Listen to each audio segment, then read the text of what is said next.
everyone. My name is Jillian, and I am the owner of Post Post Surgery Care of Atlanta, where aftercare matters the most. And I welcome you all and thank you all for tuning into this video on our YouTube channel.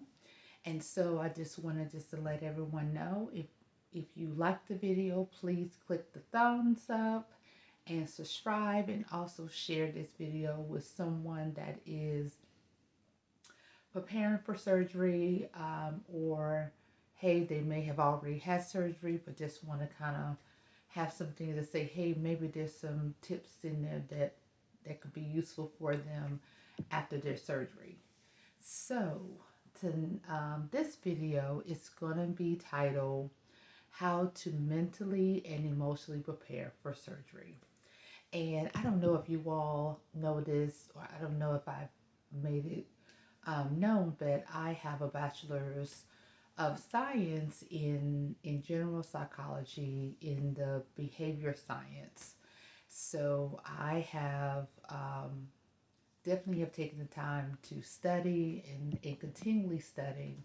I am the member of the American Psychological Association and also the Georgia Psychological Association as well. And I've been a member now with them for, I want to say, 2 years, or going on 2 years. So I am just really excited of having this psychology degree, because it has truly has helped me to really have more of a deep dive understanding on a psychological and emotional perspective when it comes to my patients, and not just from just a physical standpoint, but also from, like I said, a psychological and emotional perspective and knowledge to really navigate my patients before surgery, and how it can make such a great difference with the after surgery once they're home and begin the healing process. And so, not going to make this a long video, try to keep it to a minimum as possible. I know people's attention spans are so short these days, but I want to definitely make videos that are very value based, that you all, in bite sized information that you all can take, you can listen to while you're driving, or when you're waiting on someone. So let's get started. So the first one is to start doing yoga. Um, I would say I use yoga personally. So I have definitely have seen a difference when I actually use yoga just in my everyday life, in my lifestyle of health and wellness, and how it has truly helped me to um, help with channeling those emotions, the negatives and the positives, and those mutual types of emotions where I haven't really been able to identify um, what I'm feeling. Um, Yoga is a great way of not just helping with balance physically in the body, but also helps with the balance of alignment in mind, body, and soul and spirit. So it definitely helps with bringing clarity um, to the emotions and the negative emotions, and where they're coming from, where they may be stem um, from where in our bodies, if it's maybe pain, or if it's just emotional pain that we may be feeling. The yoga is a great way to begin the preparation for emotionally and mentally preparing for surgery. Number two ties into number one, is starting to do meditation. And the great thing about meditation is different from yoga just a little bit, is that meditation is very much about stillness. It's about really focusing in the present moment, just like yoga. You know, those two parts are very similar, But what makes the meditation even more, makes a distinction between it, is that meditation has nothing to do with the physical body, but mainly primarily it's about the emotional and the mental capacity of the patient, or the aspect of the patient, and really diving into those, what am I truly feeling in this moment? Anxiety, anxious, happiness, um, anger, if it's bewilder, this confusion, but any type of emotion that I may be having, the meditation is definitely going to bring you into a place to where you can get a sense of clarity of where it may be stemmed to. And having a licensed mental health provider will definitely be able for you to take um, note of those emotions when you're in meditation. Emotionally and mentally, it can definitely bring a level of definitely balance and peace when you have a conversation with your counselor, to kind of, in a safe environment, for you to dive deep and say, well, let's find out where these emotions are stemming from, what you were feeling in the time of your meditation when you are preparing for surgery. Another great thing about meditation is that it's so great in practicing breathing exercises and how to breathe the most effective way for your body to increase its oxygen level. And just, just that alone makes a huge difference in mentally and emotionally how we are feeling and how we are preparing mentally, emotionally for surgery. When we have a moment where we are feeling uneasy about it, practicing breathing exercises can help relieve those feelings of anxiety, tension, anger that you may be feeling, or agitation. It's a great way to start practicing a better way in how to manage and acknowledge and to balance and to channel those energy, those emotions in the right direction. Number three is writing in a pre-surgery journal, and you can actually find those on Amazon.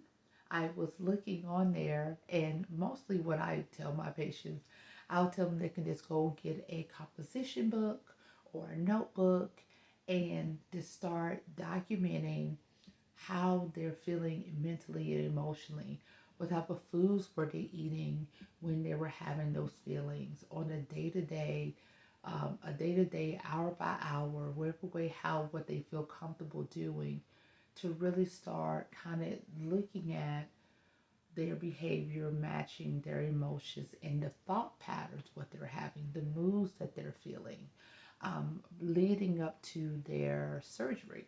And it can really give a time to where not so much about that you you have to read everything, but just putting it down on paper. Um, Really having a way to bring down those thoughts, bring down those emotions onto paper, to where you can channel out those emotions and thoughts and moods onto paper, to where you're feeling another sense of balance, and relinquishing it, and not feeling like it's just circulating all through your body and just making you just feel very uneasy. So I definitely highly recommend is going on Amazon, or you can go to a Walmart. But I like how Amazon, because they have them where it says pre-surgery logbook, to where you can log how you exercise, what type of exercise that you do, your eating habits, your meals, um, what your beverage intake that you're taking in, just everything. You just writing everything down leading up to that point, and also of course documenting how you're feeling, and who have you been talking to. It makes such a difference in how that may have encountered how you're feeling in preparing for surgery.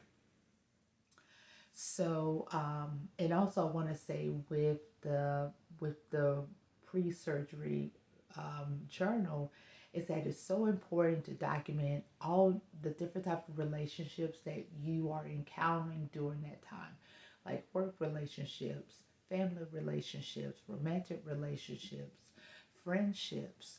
It's so important because during those times when you are preparing for surgery, it's so easy to where you're having these conversations or you're interacting with people and you're not understanding how it really is affecting us on a cellular level, how it's affecting us with our organs, with our blood flow, with everything going on, even with our skin. Everything is being affected when we are communicating and interacting with people, and our emotions, they're going in so many different capacities. So it's so important to document what type of emotion, what type of relationship this person was that you have been encountered with, and what that encounter has been leading up to your surgery, because it'll definitely give you some um, more data in, is this someone that I may need to reduce my time of communication and hanging out as I am preparing for surgery? Because data never lies. So it's a great way to start recording your activity. Just between you and yourself. You can definitely share with your mental your licensed mental health provider if you have one. Number four, that's going to tie into number three, is making sure that you are visiting a licensed mental health provider. I would say at least 30 days, but really like 60 days of time when you are visiting a licensed mental health provider during this time of preparing for surgery. And many people will say, I don't trust counselors. I already have one, but I'm not using one in a while. Oh, I'm fine. It's not a big deal. I can handle it on my own. And not saying that you can't handle it on your own, but a surgery is surgery. No matter if it is a minor procedure or if it's a major procedure, it is so important to have those check-ins with a licensed mental health provider that truly that you trust, to kind of just dive deep more into bringing in your pre-surgery logbook, telling them about the meditation that you're having, and what clarity, what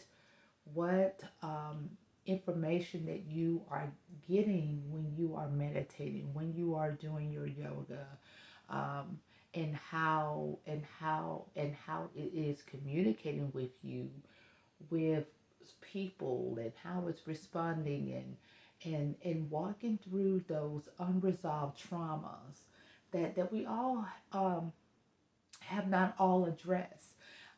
Definitely in preparing for surgery, or definitely after surgery, those unresolved trauma has a way of arising. You can't escape from unresolved trauma. It has a way of popping up. In a new relationship, someone says something, and it automatically you are triggered from past unresolved trauma. So it's so important to talk with a licensed mental health provider about those past traumas, and also giving them the data of the information that you have been recording from the yoga, the meditation, the writing in the pre surgery journal about your eating and your interaction with people that you are in communication with all the time, because they'll be able to navigate you in the most effective way in a safe environment to say, give you some suggestions on how to move forward in preparing for surgery successfully. So mentally, emotionally, you can be at your best, because that is the main thing. Is the mind has to be is so much in a line as much as possible. It's not about perfection, but it's about preparation to the best of our ability, emotionally and mentally. Number five, exercise. I did a video about 2 weeks ago, or maybe 3 weeks ago, about how important it is to prepare for surgery being physically fit. I'm paraphrasing. So in this video, exercise is so great for boosting dopamine and endorphins in the body before surgery. The dopamine is great for the feel good. Um, it boosts your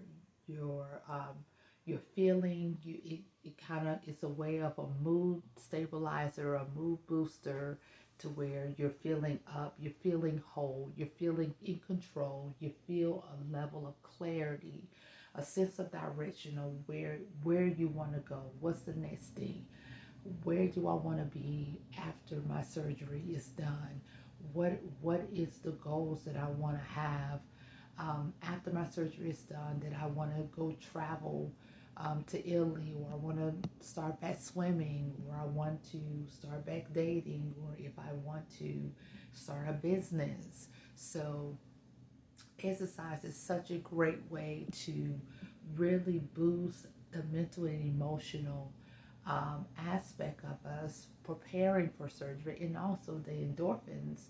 It's great for reducing those acute pain, sensations that we have. It's a great buffer in making it where our pain sensation doesn't have to be so intense, because we are producing so much endorphins hormones, to where it's a way of buffering, simmering down the pain sensation to where it's more bearable, versus we're not working out, so we're not getting a boost of the feel good. We're not working out our body to the level where endorphin hormones are releasing. So when we do go into surgery, our bodies have a level of capacity of working out to where it can sustain the surgical injuries after we come home from surgery. So the next one, number six, is reading affirmation on wellness and health. And what I mean by that is it can be quotes, like wonderful quotes on health and wellness. Um, it makes such a difference. Just before you go to bed at night or early in the morning, you look at, read a couple of quotes, that promotes, health and wellness, and how people perception of, perspective about health and wellness, and how it makes a difference in how we are preparing for surgery mentally and emotionally. um, Number seven, listen to classical music. Oh my goodness, music alone make us feel better. It's definitely another way of promoting, boosting dopamines. But classical music is so great for the brain and the frequency level. It's ways in where we feel more calmer. We have it balance us out to where we actually feel more creative. In many cases of people who listen to classical music, they feel like they're able to innovate new ideas into action. So classical music, while preparing for surgery, from an emotional and mental, aspect, is so great, to do in preparing for surgery. Number eight is participating in art classes. Um, this is another one that I don't really hear a lot of people telling their patients to do. It's a great way to allow people to be creative, allowing people to identify those emotions that are very difficult to express verbally or written on paper. So they have another avenue in just expressing those emotions. Is through color. That they may not still have a word per se, but they have a color to acknowledge or to identify, this is what I'm feeling at the moment. This is, and paint the picture and draw the picture and color it in, and it's for them, and it's a time to where they feel where they are open to express itself in any way, shape, or form with any colors without someone um, scrutinizing them or questioning them on why did they use this color. So I highly recommend that before going into surgery and preparing your mind and your emotions for surgery, use art there, art classes, coloring. You can just get some paint from Walmart or Target, some paint or some coloring pencils. You can do a coloring book. Um, but I really like the art classes because you are surrounded by other people who are not experts. They're just lame people who just want to have a safe space to just be creative and play around and just be able to exercise their creative side without it being so much of a rigid rule format where it has to be this particular way.